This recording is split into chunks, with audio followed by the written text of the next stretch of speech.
Amerika sedang melambat, bukan karena terorisme atau bencana alam, tapi karena orang-orang yang pernah membuatnya bergerak.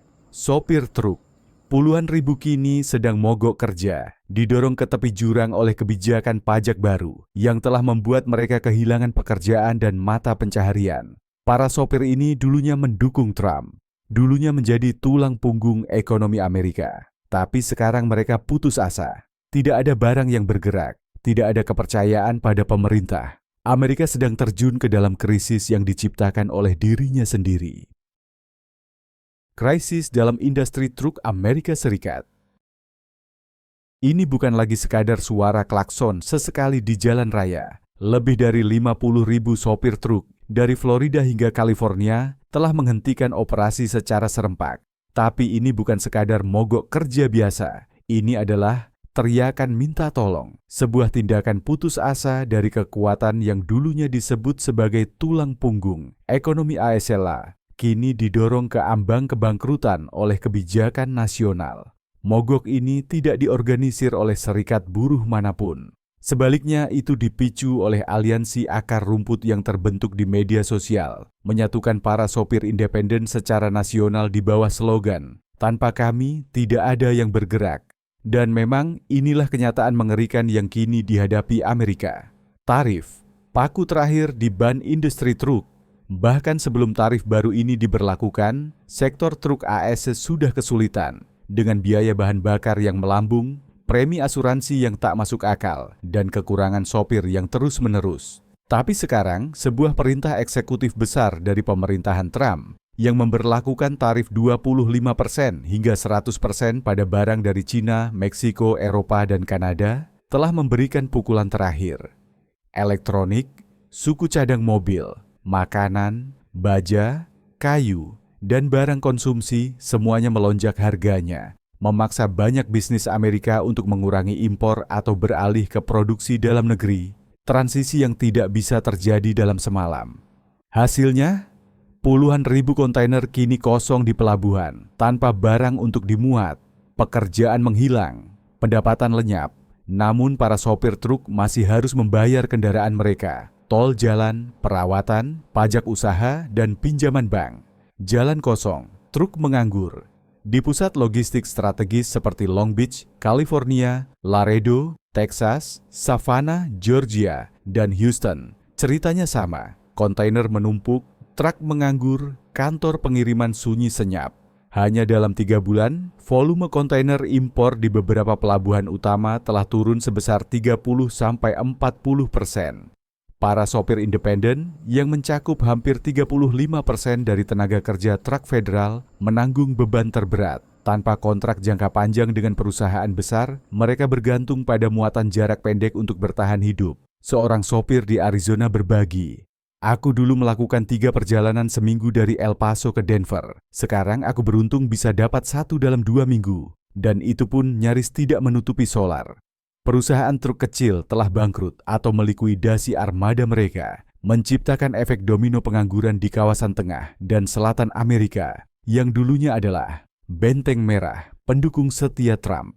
Politik dan pengkhianatan di komunitas sopir truk. Kenyataan pahitnya adalah, sebagian besar sopir yang mogok dulunya adalah pemilih fanatik Trump. Mereka percaya dia akan melindungi pekerja Amerika dan industri truk AS.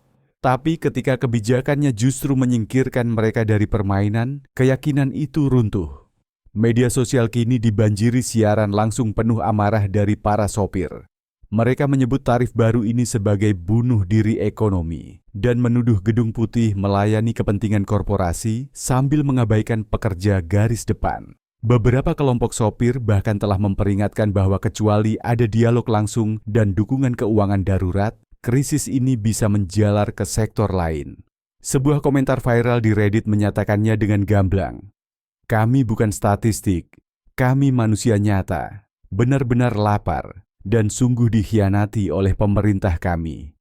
Rantai pasok nasional diambang keruntuhan dalam ekonomi yang sudah tertekan oleh inflasi. Mogok massal sopir truk bisa memicu efek domino yang mematikan. Menurut American Trucking Association (ATA), hanya dalam 72 jam setelah penghentian truk, 70% barang di supermarket tidak akan diisi ulang. Banyak pabrik akan tutup karena kekurangan komponen. Rumah sakit besar seperti Mayo Clinic dan Cleveland Clinic bisa kehabisan obat, alat medis, bahkan oksigen. SPBU, apotek pedesaan, dan toko kelontong akan tutup karena kekurangan stok. Yang lebih mengkhawatirkan lagi, negara bagian timur laut seperti New York, New Jersey, dan Pennsylvania yang sangat bergantung pada logistik darat mendekati keruntuhan rantai pasok jika mogok ini berlanjut 1 atau 2 minggu lagi. Jadi, menurut Anda siapa yang bertanggung jawab atas krisis truk terburuk dalam sejarah modern ASI, sopir, pemerintah, atau korporasi besar? Bagikan pendapat Anda di bawah, dan jangan lupa ikuti kami untuk pembaruan terbaru. Konsekuensi langsung, ekonomi di ambang pembekuan. Pengangguran massal. Industri truk ambruk dalam reaksi berantai industri truk Amerika menghadapi kehancuran total. Bukan hanya berdampak pada para sopir, tapi juga merobek seluruh ekosistem logistik. Puluhan ribu bisnis truk kecil dan menengah bangkrut secara bergelombang, hancur oleh lonjakan harga bahan bakar, merosotnya pesanan, dan kebijakan pajak baru dari pemerintahan Trump. Ada 3 penyebab utama yang mendorong krisis ini. Harga solar yang meroket telah mendorong biaya operasional melampaui margin keuntungan, terutama bagi perusahaan kecil tanpa kontrak jangka panjang. Tarif impor 100% terhadap barang-barang dari luar negeri, terutama dari Meksiko, mitra pengiriman utama, telah memangkas volume kargo hingga 60% di pelabuhan-pelabuhan utama seperti Los Angeles, merusak rantai pasok. Permintaan pengiriman yang menurun karena bisnis mengurangi impor demi menghindari biaya tinggi, telah membuat banyak truk berjalan kosong. Di California, para ahli memperingatkan bahwa hingga 2 juta pekerjaan bisa hilang pada bulan Mei, bukan hanya di antara sopir, tetapi juga di pergudangan, perawatan, logistik, dan operasi pelabuhan. Ini adalah runtuhnya domino yang dipicu oleh keputusan perdagangan bermotif politik, bukan dukungan produksi yang berfokus pada pemulihan. Krisis ini juga memicu gelombang kemarahan dari dalam komunitas sopir truk, yang banyak dari mereka dulunya mendukung Trump, namun kini merasa dikhianati karena kebijakannya membuat mereka kehilangan pekerjaan dan bangkrut secara massal. Pelabuhan terbengkalai, jalan raya menjadi kuburan infrastruktur logistik Amerika sedang runtuh. Pelabuhan dan jalan raya yang dulunya menjadi arteri ekonomi nasional, kini sunyi senyap. Di pelabuhan Los Angeles, lalu lintas kontainer telah anjlok sebesar 60%. Mengubah salah satu pusat tersibuk di negara itu menjadi kota hantu yang mengingatkan pada era lockdown COVID-19. Penurunan perdagangan yang mendadak telah memicu efek berantai. Di sepanjang rute utama seperti I-95 dan I-40, pengurangan drastis lalu lintas truk telah memaksa banyak tempat peristirahatan jalan, restoran, dan SPBU tutup karena kehilangan pelanggan. Negara bagian seperti Arkansas, Mississippi, dan Oklahoma melaporkan penurunan pesanan pengiriman hingga 40%, menyebabkan kebangkrutan, PHK, dan resesi ekonomi lokal. Penyebab utamanya, tarif ekstrim, inflasi bahan bakar, dan keruntuhan rantai pasok. Ketika truk berhenti, seluruh ekonomi mulai macet. Pendapatan anjlok, dari karir yang bisa dihidupi ke hanya bertahan hidup. Truk dulunya dianggap sebagai tulang punggung ekonomi Amerika, jalur karir yang stabil bagi jutaan sopir. Tapi sekarang banyak yang menyetir untuk bertahan hidup, bukan untuk mencari nafkah. Pendapatan rata-rata bagi sopir independen telah turun lebih dari 50% dibandingkan waktu yang sama tahun lalu. Bukan hanya karena volume pengiriman menurun, tapi juga harga bahan bakar yang tidak terkendali, ditambah tarif pengiriman yang menurun akibat persaingan brutal. Dalam setiap perjalanan, sebagian besar sopir sekarang hanya cukup untuk membayar cicilan truk, perawatan, dan bahan bakar, tanpa sisa untuk kebutuhan sehari-hari atau tabungan. Sopir lepas yang menanggung semua biaya sendiri, kini terjebak dalam siklus bekerja untuk membayar utang. Hidup dari hari ke hari. Banyak yang menjual truk mereka, keluar dari industri, atau mengambil pekerjaan sampingan hanya untuk bertahan hidup. Dari profesi yang dulunya membanggakan, para sopir truk kini menjadi simbol manusia dari keruntuhan rantai pasok Amerika. Gelombang protes, roda berhenti, amarah meledak. Kemarahan sopir truk Amerika tidak lagi mendidih, tapi telah meluap menjadi salah satu gelombang protes terbesar yang pernah dilihat industri truk. Dari Miami ke California, Texas ke Washington DC, ribuan truk berhenti total, memblokir jalan raya, mendirikan kamp di depan gedung pemerintah dan kantor pusat logistik perusahaan. Mereka tidak hanya memprotes tarif 100% yang mencekik rantai pasok, mereka juga menuntut pengakuan sebagai pekerja esensial, mereka yang menjaga negara tetap berjalan selama pandemi, namun kini dibuang oleh kebijakan ekonomi terbaru. Kami bukan robot, kami adalah tulang punggung Amerika, dan kami sedang dipatahkan, bunyi salah satu spanduk di ibu kota. Ini bukan lagi sekadar protes kebijakan, tapi sedang berubah menjadi gerakan politik. Sebuah gerakan yang mencerminkan kekecewaan kelas pekerja yang dulunya percaya pada pemerintah, namun kini merasa dikhianati dan ditinggalkan.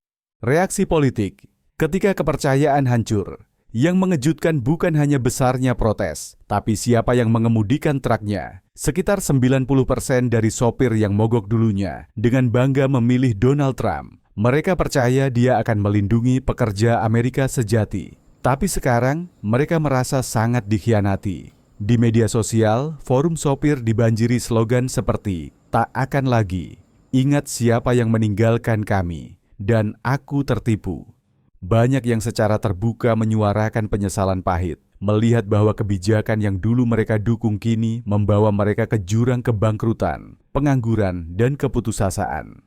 Rasa kecewa politik yang semakin meluas di kalangan sopir truk ini bisa memicu krisis kepercayaan yang lebih besar di antara kelompok kelas pekerja lain yang dulu menjadi basis utama Trump. Ketika bahkan pendukung paling setianya berbalik arah, pertanyaannya menjadi, siapa yang benar-benar berpihak pada pekerja Amerika sekarang? Jika Anda adalah sopir truk yang dulu mendukung Trump, namun kehilangan pekerjaan karena kebijakannya, apakah Anda akan memaafkan atau meninggalkannya? Siapa yang Anda yakini benar-benar membela pekerja Amerika? Bagikan pendapat Anda di bawah.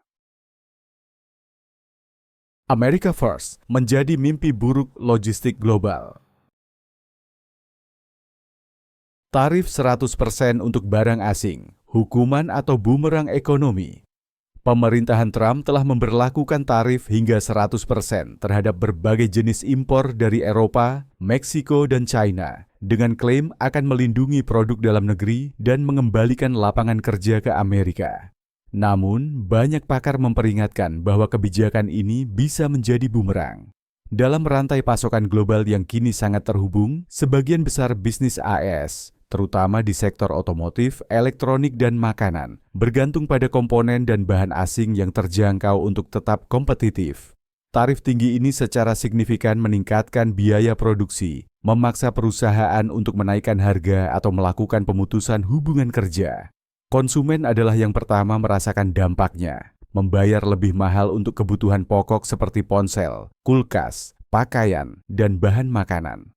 Skenario ini berisiko memicu inflasi, mempersulit kebijakan moneter The Fed, dan melemahkan pengeluaran serta investasi domestik. Usaha kecil yang tidak memiliki sumber daya untuk menyerap kenaikan biaya, menghadapi risiko bangkrut dan PHK massal. Di luar dampak domestik, tarif agresif ini juga meningkatkan ketegangan dagang dengan mitra utama. Uni Eropa, China, dan Meksiko dapat membalas dengan mengenakan tarif pada produk AS, terutama barang pertanian dan teknologi. Ini akan merugikan eksportir Amerika serta mengganggu sektor manufaktur dan lapangan kerja. Pada akhirnya, kebijakan yang dimaksudkan untuk melindungi ekonomi dalam negeri bisa saja justru merugikan warga dan bisnis yang seharusnya dilindungi. SIM dicabut karena tidak bisa bahasa Inggris. Hampir 1 juta sopir truk Latino, terutama dari Meksiko dan Amerika Tengah, berisiko kehilangan pekerjaan karena kendala bahasa. Berdasarkan kebijakan baru dari pemerintahan Trump, Departemen Transportasi kini mewajibkan semua sopir untuk lulus tes kecakapan bahasa Inggris. Bukan hanya membaca, tetapi juga komunikasi lisan yang lancar, bahkan untuk sopir jalur tetap yang tidak berinteraksi dengan pelanggan. Tujuan resmi kebijakan ini adalah untuk menjamin keselamatan jalan dan melindungi warga Amerika. Namun, para ahli memperingatkan bahwa ini merupakan bentuk diskriminasi tidak langsung yang menargetkan tenaga kerja imigran, komponen vital dalam rantai pasok Amerika. Menerapkan standar bahasa tinggi tanpa memperhatikan kebutuhan pekerjaan bisa secara tidak perlu mengeluarkan ratusan ribu sopir dari dunia kerja. Dampaknya sangat mengkhawatirkan. Industri truk Amerika Serikat sudah mengalami kekurangan lebih dari 80 ribu sopir. Jika kebijakan ini ditegakkan sepenuhnya, kekurangannya bisa berlipat ganda. Asosiasi Logistik memperingatkan bahwa biaya pengiriman akan melonjak karena kekurangan tenaga kerja dan rute pengiriman domestik, terutama di negara bagian pedalaman, akan terhenti, menyebabkan kelangkaan produk secara nasional dan kenaikan harga konsumen. Kemacetan di perbatasan. Sopir Meksiko terputus dari mata pencaharian ratusan truk yang membawa barang dari Meksiko terjebak di pos perbatasan seperti El Paso dan Laredo.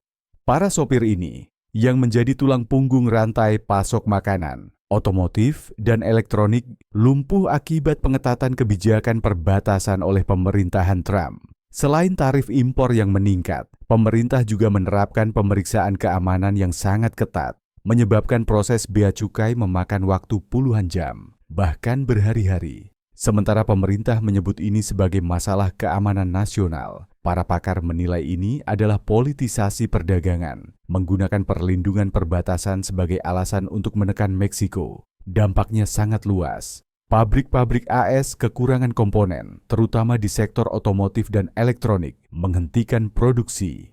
Hasil pertanian yang mudah busuk, seperti alpukat dan tomat membusuk di dalam kontainer, menyebabkan kerugian jutaan dolar. Sopir kehilangan pendapatan karena tidak dibayar saat menunggu tanpa batas waktu. Konsumen Amerika mengalami kenaikan harga dan kelangkaan produk. Dalam upaya untuk melindungi Amerika, kebijakan ini justru merugikan negara sendiri dengan mengganggu arus perdagangan yang menjadi penopang ekonomi setiap hari. Ini bukan lagi isu keamanan, tapi tanda dari krisis logistik yang diciptakan sendiri, reaksi balik dari luar negeri dan dalam negeri. Pengetatan perbatasan dan tarif impor oleh pemerintahan Trump tidak hanya mengacaukan rantai pasok, tapi juga memicu perlawanan keras baik secara internasional maupun domestik. Meksiko dengan cepat merespons dengan mengajukan pengaduan ke Organisasi Perdagangan Dunia, WTO, menuduh Washington melanggar USMCA, perjanjian perdagangan tiga pihak antara ASEAN, Meksiko, dan Kanada. Meksiko berpendapat bahwa regulasi baru tersebut adalah hambatan non-tarif yang disamarkan sebagai langkah keamanan nasional untuk menekan perdagangan bilateral. Secara domestik, American Trucking Associations, ATA, mengeluarkan kritik keras, menyebut kebijakan ini sebagai diskriminasi terang-terangan terhadap pekerja Latino dan memperingatkan bahwa hal ini secara langsung mengancam ketahanan pangan nasional. Ketika barang tidak bisa bergerak, warga Amerika yang paling menderita dengan harga makanan yang lebih mahal, kelangkaan produk, dan rantai pasok yang macet. Kemarahannya tidak hanya ada di ruang rapat, sudah meluas ke jalan-jalan. Banyak sopir dari Amerika dan Meksiko turun ke jalan untuk protes di California, Texas, dan Arizona, mendirikan kamp, memblokir jalan raya, dan menuntut pemerintah mencabut tarif serta mengembalikan izin kerja. Banyak yang memperingatkan bahwa tanpa perubahan kebijakan, aksi mogok yang lebih luas bisa melumpuhkan sektor logistik AS selama musim belanja puncak. Tidak perlu bom atau peluru. Satu keputusan tarif saja cukup untuk mencekik Amerika dari dalam. Ketika tulang punggung ekonomi berhenti bergerak, kepercayaan dikhianati, dan kontainer kosong menjadi simbol kelumpuhan, pertanyaannya muncul. Apakah Amerika sedang dilindungi atau justru sedang mencekik dirinya sendiri? Jangan lupa ikuti dan berlangganan untuk tetap mendapatkan perkembangan global terbaru.